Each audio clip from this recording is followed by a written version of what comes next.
Magandang hapon po. Ngayon, pakikita ko sa inyo itong garden natin. Ano na to, pang palagay ko, susunod, tatanggalin ko na. Kaya pakikita ko muna sa inyo. Yan, itong, upo, may isa na lang. Pero, mahina na. Palagay ko, malapit na to. Ito, kinuha ko na yung bunga niya. Ang lalaki niya, 3. Marami na napitas dyan. Ito na lang yung natira, 3, pinutol ko na dahil, lumulundo na yung, yung balag niya. At tinanggal ko na yung 3. Mahahaba yan. Malalaki yan. Yung pag tinayo, kita yung pag tinayo. Laki niya, pero bata pa yan. Yan, tinayo. Yan. Laki niya. Haba niya. Malalaki siya eh. Yung upo na yan. Ay dito, di pa naman yung kamote.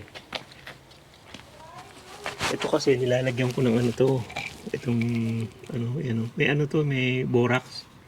Matay ng langgam. Nalagay ko dyan. May borax yan eh. Yan yung kamote. Ito yung tinanim kong dami tumubong ng damo. Yung rocket to eh. Tubuan ng damo. Yung kalamansi okay naman. Dami naman nilaw na yung iba. Ipakikita ko lang talaga sa inyo itong itong ampalaya. Tuwa ako eh. Pakita ko sa inyo itong yung ampalaya. Grabe na yung ampalaya. Maganda pala yung pag kung natama yung timing ng ito na yung mga orchids. Okay naman sila. Nagpalit kami ng lupa eh. Yung pinakalupa niya pinalitan ko. Kasi parang gumaganda na sila yan. Ito nag-smoke ako ng isang araw yung mackerel na hinuhuli natin. In-smoke ko. Okay naman. Itong tong kamote talagang talagang maano pa sila. Masigasig pa. Itong lemon okay naman, marami pa rin siyang bunga pero hindi pa nahihinog.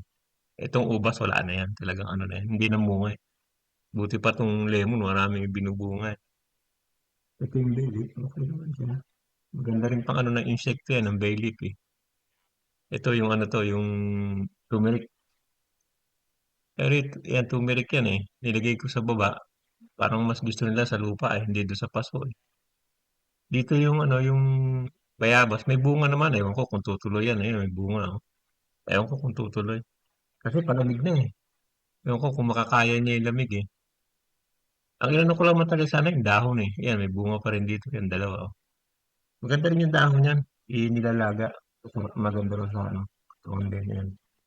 Ewan ko kung mag-aano yan, magpupursige yan. Itong sita, dumami pa ang bunga. Yun, ganun pa sa taas pa sila ngayon. Doon na sila gumapang sa taas. Marami ng bunga. Itong pechay, wala talaga. Tumanda na. Ang na lang, yung pang binhi na lang yan. Ibibiniin ko na lang. Pakakuha na lang ako ng buto sa kanya, okay na. Pero hindi na masyado na isang beses lang yata. Ko yung pabibiniin ko na lang. Tatandain ko para So, ganun pa rin. Tumili. Kaya pa rin yung bulaklak na ang ganda. Yan. Ito yung kumato. Dami ng bunga. Kaya hindi ko mapatay-patay. Nakahiga siya dyan sa may daan. Eh. Pero talaga gusto ko siya pakita itong itong ampalaya. Tignan nyo naman. Grabe talagang bunga niya. Ang dami. Yun na nakikita yan. Mapapansin. Pero ang dami sa loob niya. Yan lalaki.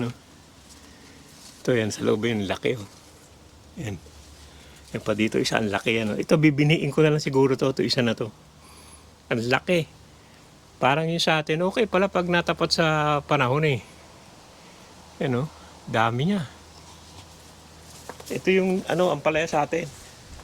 Galing sa atin yung buto nito. Yan ang dami niya, ang daming bunga talaga. Ngayon siya nagalit sa bunga. Ewan ko, naghahabol siguro. Dahil na eh. Palamig na. Yan sabay pa ng sitaw.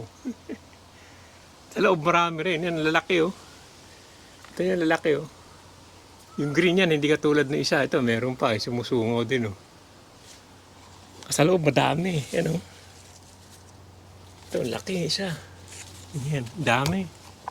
Dami pang maliliit. Kakatuwa lang. Pag nakikita mong ganyan, ang dami niyang bunga. Ang dami, Ganyan siya ng bunga. Dati, ilang panahon na ako hindi nakakapagbuhay nito. Nakapagpabuhay ako, ligaw pa eh. Kasi tinanim ko nung araw, hindi naman tumubo last year. Ngayon tumubo, ewan ko kung bakit. Pero ang ganda niya, oh. Ganda pala ang palaya. Susunod, mag-ano nga ako ng isa. Bibini ako ng isa. Yun ang iaano ko. Tatanim ko next year. Ito okay din naman. Yung ampalaya mapait to. Kahit ganito yun. Ewan ko ba't naging puti lahat eh, oh. Pero masarap naman siya. May pait. Yan, oh. Nakailang kuha na rito. Marami nang kuha dito sa ampalaya na to. Yan, oh. Dami na naman. Siguro next week kukuha na naman dyan.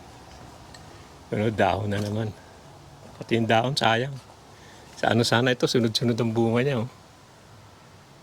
Kaya meron pa dyan, oh. Ito yung ano, yung persimmon. Lapit na yan, nagmumura na yung persimmon, eh. Nagmumura na, ano na eh. Andyan na yan, ano na yan. Tapos itong sayote, ano. Yan na isusunod ko rito kung tutuloy. Sayote yan eh. Lalagyan ko ng paso yan. Diyan ko siya dinidiligan para dahan-dahan yung baba niya. Ng tubig. Ito sitaw, oh, mahabol pa rin. Dami yan. Isang kumpul pa rin. Oh. Yan, dami pa yan. Oh. Kumpul-kumpul pa rin ang bunga niya. Pero paano na yan? Palagay ko last ng bunga niya yan. Ito pa. Oh. Last na niya yan. Dahil ano na yan, dahon niya pa ano na, dilaw na. Itong talong okay pa naman. Kakukuha lang din dito. Laging kumukuha dito kasi maliit lang kinukuha na eh. Yung mga maliit pa naman. Kakukuha lang dyan kanina eh. Itong upo. Iba namang klaseng upo to. Babat itong tumubo lang to kaya tinuloy-tuloyan ko. Ang liit niya oh. Pero marami siyang bunga. Ayan oh. Magaganda naman ang bunga niya. Kahit maliit. Daming bunga. Isang puno lang naman to. Pero maliit to kumpara doon sa kabila eh. Kabila eh higante yung kabila eh. Pakita ko sa inyo yung yung pagkakaiba nila. Ayan, kinuha ko tong malaki. Titignan natin yung pagkakaiba nila. Talagang maliit siya kumpara doon sa kabilang upo. Parang 6 na beses na laki niya eh. Talagang malayo talaga. Ayan, ewan ko kung saan ko nakuha yung buto. Tingnan nyo, yan talagang ang laki ng pagkakaiba nila. Pinagtataka ko lang kung saan ko nakuha yung buto niyan eh. Ewan ko, siguro dinala ng ibon yan, no? Hindi naman kami ng upong ganyan eh. Hindi, ito, tanim ko talaga itong malaki na to, may mga buto ko niyan. Pero yung maliit, wala akong buto niyan eh. Ewan ko, hindi ko natatandaan na nag-ano kami niyan. Pero maganda naman siya, kahit paano, dalawa-dalawa yung bunga niya, lagi magkakatabi. Ayan, ito, marami pa rin naman dito mga sitaw-sitaw, yan, paligid pa rin. Pati sa likod, meron yan. Ayan, tingnan nyo, may sitaw pa rin dyan. Pero paano na yan, patapos na yan, palagay ko.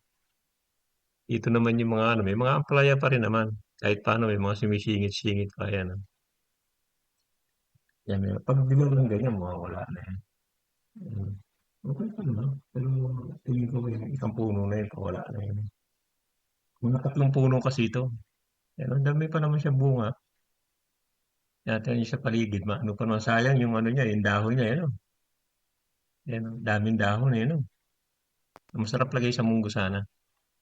Pag ganyang Eh dito may papaya, ayan Nilagyan ko nga ng tulos. Ewan ko, nakita ko lang yun dyan eh.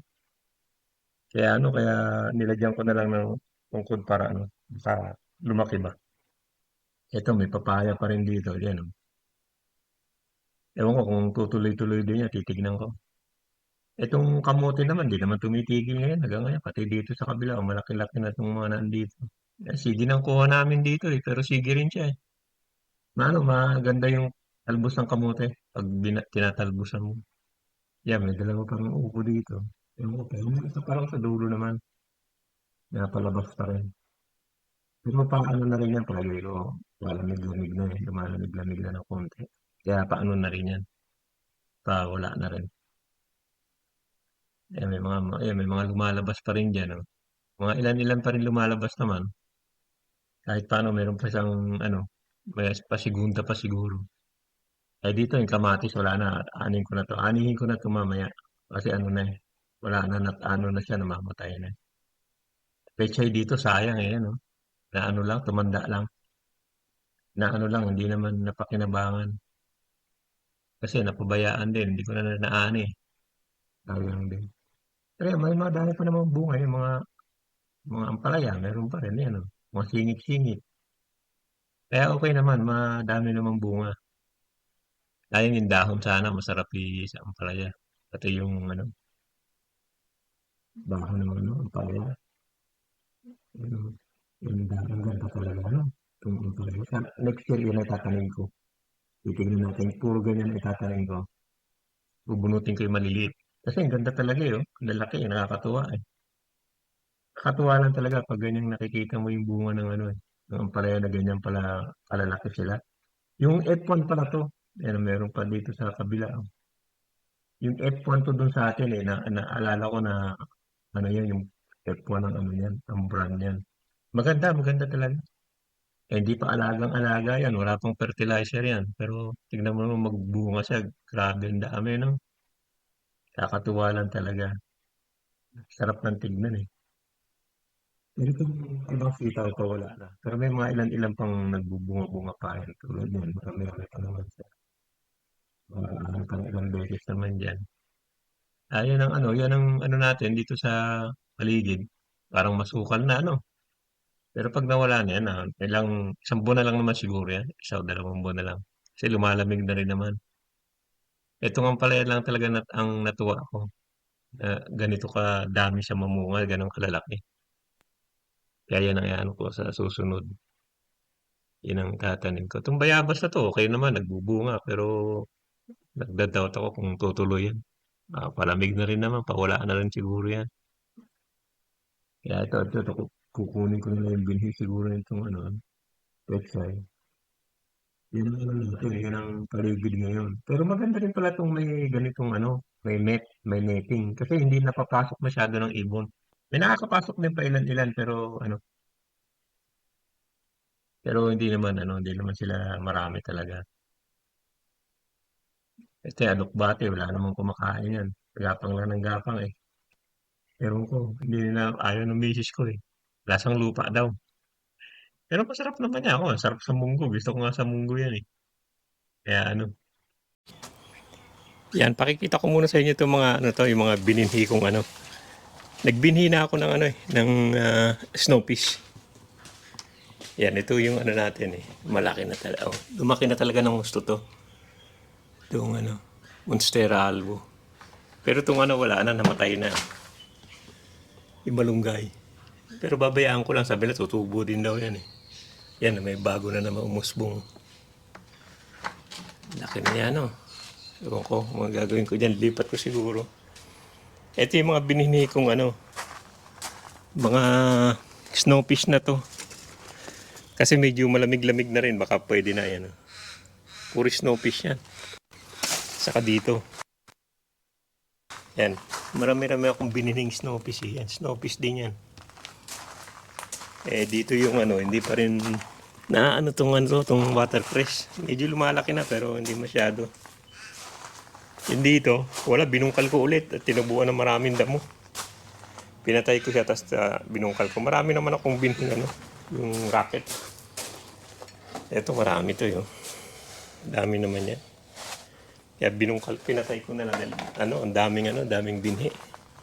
Daming ano, damo na tumubo. Ayun na, sige mga kaibigan, hanggang dito na lang yung vlog natin dito sa ano, sa garden natin at ano. At kahit paano may mga naaani tayong ampalaya, saka upo, saka sitaw, na nag-ani na naman ang bilis ko. Palagay ko yun na naman ang ulam namin. Yan o, sige maraming salamat sa panonood. Sana ako kayo magsama sa pinakikita ko sa inyo. Medyo gumanda-ganda naman yung araw.